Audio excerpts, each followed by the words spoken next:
เตียนกับอะไรเตียนกว่าโซนน้ำค่ะเตียนกว่าฮังก็สวนน้ำตั้งกว่าภาษาเหรอเด็กเก็บพักเด็กเก็บพักเลยเด็กเต็กน้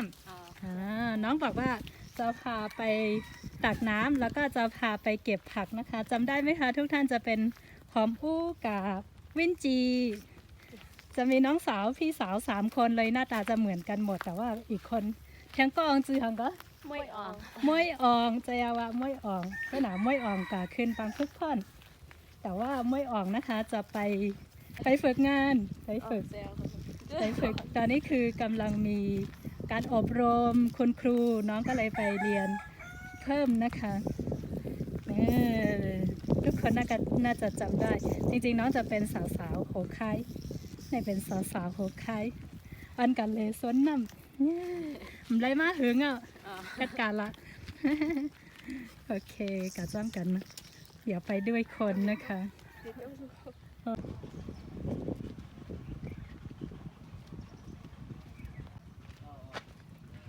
เฮ็ดสังค่ะเฮ็ดก็หลอนค่ะโอ้กินร้อยค่ะไก่อย่างนี้บ้าไก่เฮ็ดสังค่ะโอ้อันนี้เป็นตั้งกว่าเงินเนาะนี่เป็นตั้งกว่าสนน้ำแลน้ำหมอนะคะเพราะวันนั้นก็ข้อแห้งมากกำเหลียว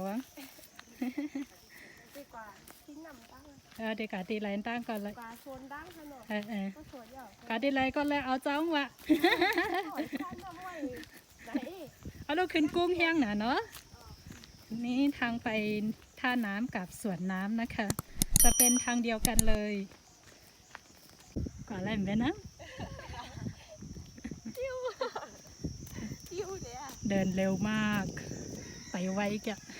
เสาค่ายเนี่ยกะไว้น้ำยาจังกาสนไปไว้น้ำก่อนแล้วถึงจะเลยไปสวนเพราะว่าทางนี้จะเป็นทางไปท่าน้ำนะคะธรรมชาติมากจะได้ยินเสียงแมลงอะไรร้องเสียงข้างในจี๊ดในห้องเนี่ยหมูจักกันเยอะเสียงจักกันในหนอเข้าก่อมหูจักเพราะว่าเป็นร้านเนี่ยยินเสียงแบบพันโต้แหละ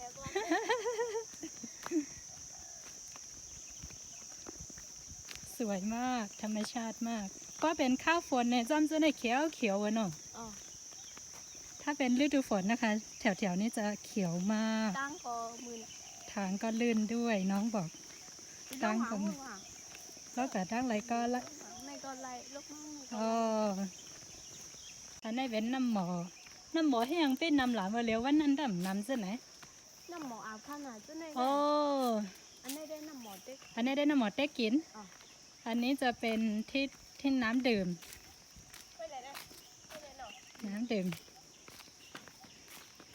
เนี่ยมาไว้น้ำก่อนแล้วค่อยไปน้ำก็จะมาไว้แบบนี้เลยมีใครมาเอาอ่ะมีเนาะเขาจะกินน้ำไปก่อนนะเขาพอไว้โคไว้น้ำให้ก่อนกำลังซ้ำแต่กว่าสนอันนี้เป็นยังไงนี่ค่ะนี่อันนี้เป็นเจ้าน้ำเจ้าน้ำเพราะวันเหลือนรับเหลือนม้อนจะให้เป็นมาต่างให้ไหนเนาะอันนี้จะเป็นเขาเรียกว่าอะไรคะเจ้าที่น้ำบ่อน้ำอะไรแบบนี้เวลาวันพระก็จะเอาข้าวเอาน้ำมาถวายค่ะใครมาอาบทีไรก็ไล่ให้ไหนเนาะมีน้ำหมอไผ่น้ำหมอมันเนาะ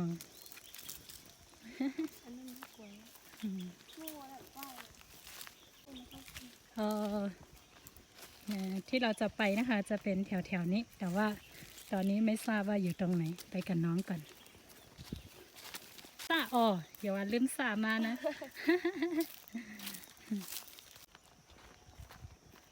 ตีหีต้องในว่าสนไผ่ในน่ะต้องว่าโมบอกว่าจะจำได้ไหมว่าสวนใครกระด้างไรกระด้างนาเทียงกันเนาะ อันนี้สวนค่ายเนี่ยในหนอสวนนำเนี่ยดอก ส่วนค่ายนี่ก็ว่า สวนค่ายเนี่ยก็ว่า ส่วนตานี่ก็ว่า โอ้สมบูรณ์มากสภาวะเต๊ะเต๊มาเอาผักหัง ผักกาดอ่ะ ผักกาดน้องบอกจะมาเอาผักกาดกัน มีไอ ตั้งนี้ได้เป็นไฮอะเนี่ยเนาะ อ๋อ อ๋อ ก็ผงชุนน้ำมาก ใจค่ะมาเอาผักค่ะป่ะ มาเอาผัก อ๋อเอาเราแคมมาถึงสวนน้ำแล้วค่ะมาถึงสวนน้ำหมดค่ะอันนี้เดี๋ยวไรปีกดีๆกันเนี่ยเนาะ อ๋อโกโก้ไป กูวัวควายเขากลัววัวควายฮัมปิกอ่ะ พี่ก็เลย ปิกก็เลยอ่ะ อ๋อ พี่หลอกฉันเลย ก็ขึ้นออกสวนไก่ปิก ถึงแล้วสวนน้ำถึงยาวคาสวนน้ำสาวบ้านนี้สวยจริงๆผลดีมากเลย จะได้กว่าแท่ง พี่ก็ค่ะ อ่า หมอกเริ่มเลยไม่ได้ พ่อหมอกเลิงๆเนี่ยหมอกข้าคิวเขาอย่าเป็นหมอกกันบนต่างซ่อมเหมือนเนี่ย ทำทำไม ถึงเยาแล้วถึงยาถึงแล้วค่ะ แต่แค่พูดถึง ดอกอันนี้คือดอกพักคิโวภาษาไทยใหญ่เรียกพักคิโว ทำนี้เนาะ เจฮังลีเต้น่ายมาฮับป่อเป็นเจอ เยอะเยอะโค้งไม่ได้อ๋อให้กินน่า ยังอ่ะ มาหาเลยค่ะดูก่อนด้วยอัดเลย เห็ดได้พักกัดทำไมอย่ามาหวะเนาะเซียวอะตอนนี้คือฟ้ามืดเหมือนฝนจะตกเหมือนฝนเด็ดตกน้ำก็จะไหลมาในสวนผักแบบนี้ทุกช่องเลย ดีมากไม่น่าหรอคะผักถึงได้สวยนำค่ะเนาะแต่ไหลมาในสวนจะไหนกูอันยันไปนั้นแลพักเขาฮังลี เขาดีแหละเล่นได้ดีเลยทำมั่งเลยทำมั่งขึ้นมา อ๋อ แล้วก็โยก หรือเขามาไก่ว่าไก่เดี๋ยวมาไก่ดำตีพักสูเจ้าไหนพักลุ่มปุ่มเจ้าไหน เลยค่ะ นี่เออ ใจค่ะเป็นมียากเลยนะ ไว้นานนะดังเพราะเขาได้เอาเมื่อกี้นั่นน่ะ สำนีตาเดียวภาษาเดียวคนที่ตัวถึง สิได้เขาเมื่อจ่อเมื่อว่าน่ะ ไข่ข้ามเนี่ย คำไหนอ่ะคำลิลี่คำลิลี่ แต่ว่าชิ้นละใบผ่าน เลยนะเขาเข้าดีไรไหนดำหันตั้งเขาหนอ ข้ามเอาเขาข้ามเอา ไว้นั่นน่ะ เทียบแคมมาเขาเนี่ย อ๋อ น่ะดิ เต็มเมื่อให้เด็กกินในพักกาดน่ะ แกงกิน ไว้แกงกินไว้ซอกินเฮ้ยล้างก็ไม่ต้องไปล้างไกลที่ไหนล้างก่อนอะไรก่อนล้างไก่เนี่ยล้างหิมในแกยันหวานนำก็มีตีนในแกหัน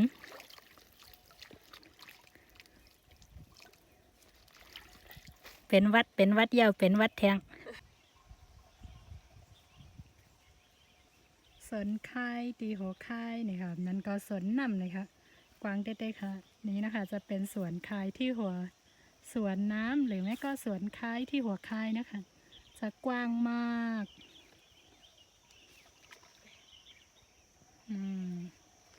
สวยงามมากๆค่ะ นี่ก็ข้ามอ่ะ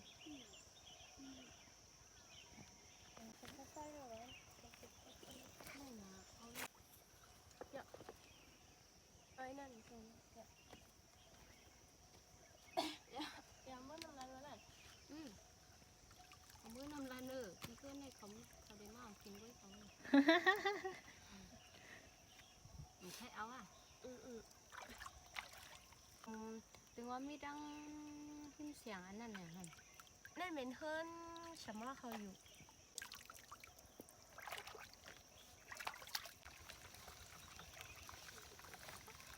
เปิดค่ะ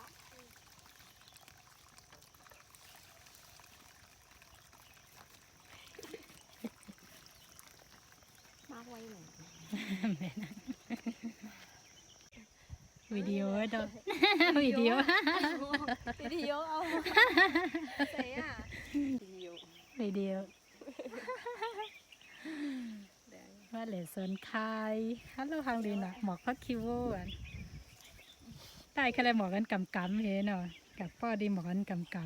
ำตีไหนแดมบ้านน้ำดังพูนในน้ำ ก็เลือนหาในเปิ้นเอาหมอกเนี่ยนึงด้วยค่ะ อ๋อหมอกพักกี้ผมแจ้เนี่ย เจ้า นี่จะเป็นดอกผักชีสวยมากหมอกพักกี้ไปฮังลีน่ายเนาะซิๆอ่ะเนี่ย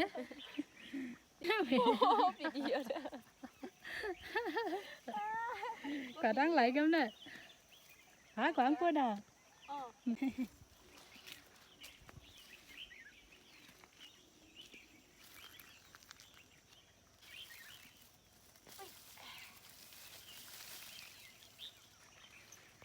เป็นอันไหนเป็นห้องหมอกเอียงก็ หมอกเอียงก็พวกค้าเลือนหาในเปิ้นเอาหลัว อ๋อ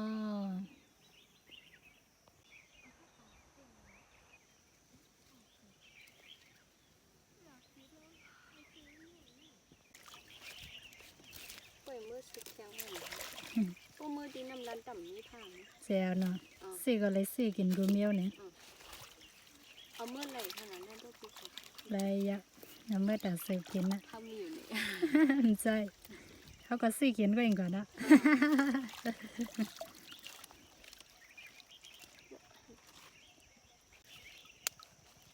เดี๋ยวอยู่ก่อนเนาะตรงนี้อยากเอาพักที่ด้วยล่ะ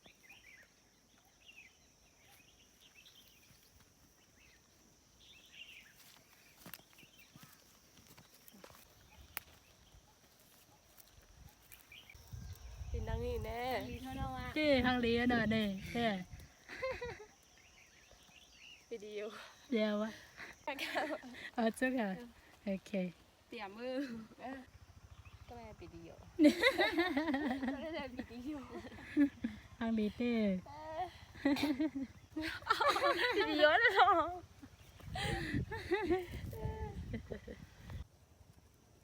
ไปไว้อีหลงจำตั้นไรอ่ะเมื่อกี้ใครว่าบอก แล้วก็ในนอมเก็บผักอ่ะในนอม คุณเจี๊ยบเอาค่ะ ตอนนี้ก็เอาผักกาดเอาผักชีเรียบร้อยแล้วนะคะ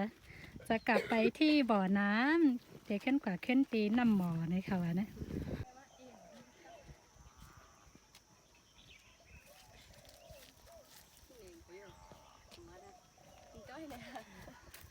อาสางเลย อาสางก็อย่างกันเออเสียงธรรมชาติมากแถวนี้จะมีแต่เสียงนกเสียงหนู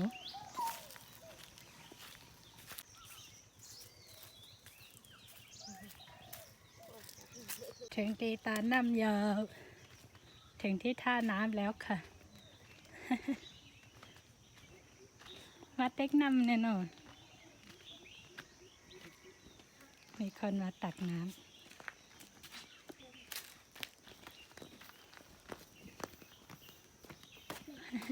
เป้ว่ะถังเป้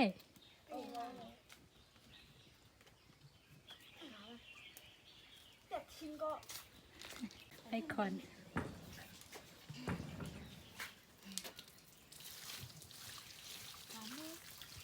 ล้างหัวมือ มือลอยๆค่ะ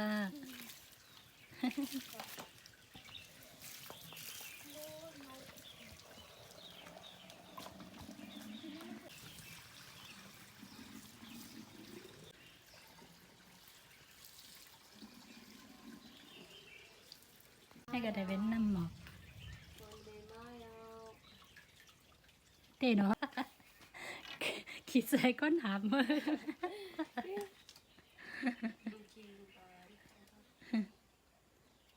แซ่เลยไปขึ้นกันเลย เอ้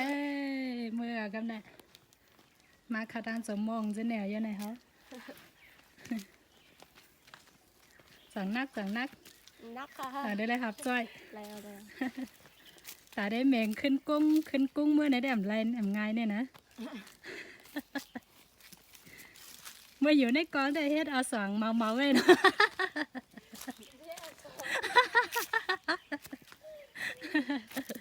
ล้อเล่นจริงน้องเขาเก่งอยู่แล้วนี่ค่ะ ทุกคนขึ้นกลับบ้านแล้วตอนนี้แต่ขากลับนะคะ จะขึ้นเขาขาลงคือ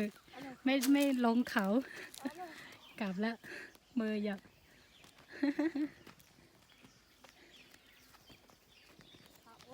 พักก่อนเลยนำก่อนเลย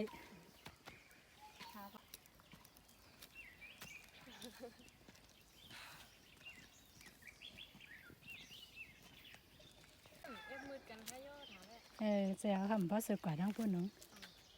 แค่นั้นหน้าสาในเป็นพี่น้องละลายเป็นพี่น้องกันเนี่ยเนาะให้กระเต็กน้ำไว้แน่นอนนี่สาวๆเอาน้ำเต้าไป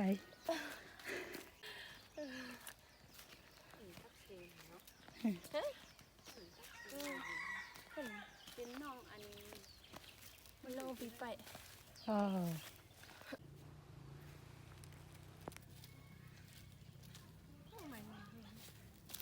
นั่งก่อนค่ะทำข้าวใหญ่เจ้า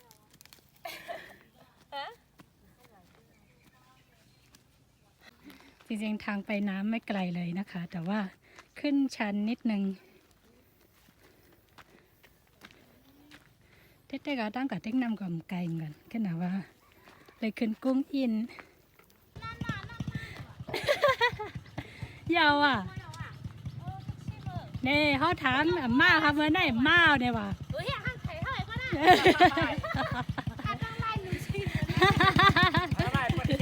แม่น้ำสับเพราะว่า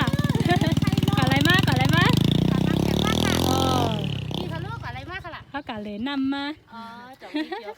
เกี่ยวไปแซวอ่ะแต่บอกมาเลยเดี๋ยวไปคำเสียว่ามองอะไรก่อนกลับไม่ได้ว่าได้กินข้าวหวานนี่เฮียนปันเพื่อนข้าวมากเมื่อเจ๊สลายค่ะขาปันในกะเจ้าว่าย้อนเฮ็ดเอามาได้ยาวนะอันเลยเอาเด็กกินข้าวให้ไหนได้การที่เอาได้ซิมเอาไปไม่ซ้ำกันทำห้องเหรอโอเคอันนี้เขาก็เดี๋ยวเมื่อซ้ำถึงเฮิร์นยาวใกล้ถึงบ้านแล้วสั่งเค่ะกับแม่เมื่อไกลได้เนาะเมื่อกี้บอกไม่เหนื่อยแต่ว่าตอนนี้เริ่มเหนื่อยแล้วค่ะเพราะแต่เฮ็ดนั่งเสื่องเดียวมันแน่นั่งบ่ได้เดี๋ยวได้ขวยเดี๋ยวออกนอกเมืองงั้นเนี่ยให้ออกเลยกันส้มดีออนแหลมาได้ขอบคุณน้องที่พาเที่ยวนะคะรายการสวนแหรายการเก็บผักกาดแหส้มใหญ่ๆน้ำถึงเอากำได้ถึงเฮิร์นยาว